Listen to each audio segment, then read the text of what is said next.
I'm afraid this is a bad time. We were just on our way off to dinner. Right here in your fine hotel, as a matter of fact. Well, I assure you they will keep your reservation. Oh, well, we've kept them waiting long enough as it is. This is important, Mr. Barr. Well, so's my dinner. This is my right hand, Ms. Renfield. She's very familiar with my itinerary. Next time something very important comes up, I'm sure she'd be happy to schedule you an appointment. Shall we? Okay. Would you care to set something up for the day after tomorrow? I could sandwich you in between 11 and 11:30 if you like. No, I don't like. What about you, Mason? Do you like? Oh, heavens, no. Especially the part about being sandwiched in. It makes me feel rather like stale liverwurst. I think we'll make our own appointment. Thank you.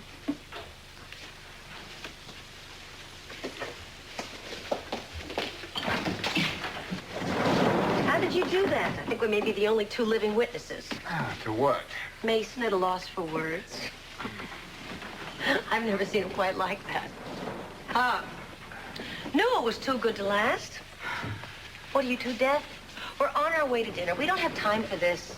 We'd just like to ask your busy escort a couple of questions. Why are you in Santa Barbara, Mr. Barr? Well, I've heard so much about the Capwell Hotel, I just had to try it myself. I'm sorry, I'm a little hard of hearing. Did you say try it or buy it? You know, this happens to me all the time. If I go into a grocery store, the rumor circulates that I'm taking over the whole chain.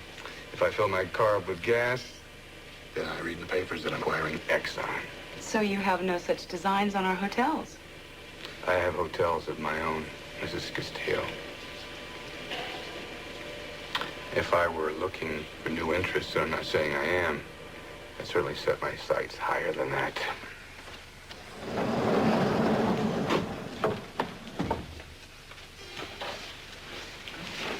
What do you suppose that means? I think what it means is that he realizes the hotels are only a fraction of Capwell Enterprises and he wants it all. The whole enchilada. Well, maybe we'll just have to remind him what a famous sage once said. You and your Shakespeare. No, Jagger. You can't always get what you want. Shall we?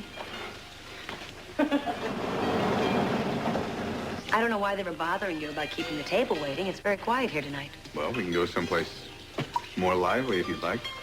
No, the food's fantastic here. Best in town.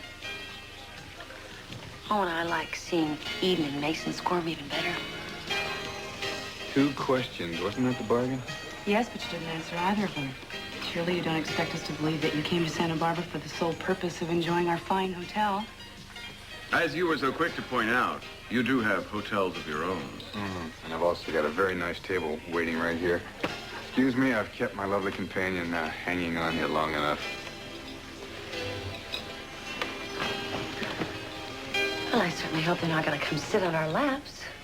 You really have them hopping. Now, first rule of the deal, always make the opposition come to you. I'm getting a little tired playing tag, aren't you? Yeah, I think we should go back to the office and dig up all the information we can on Mr. Barr. Or we can stop by the local aquarium. Aquarium? Study tactics of the common shark. Just one small gesture first. Well, if it's very rude, it can be executed with one hand. It goes double for me. Oh, no, not that kind of gesture. I was thinking of something a little more elegant. I mean, after all, he is an honored guest in our hotel. I thought I'd send him this in our finest silver wine bucket. Mason, it's vinegar. Why, Eden, so it is.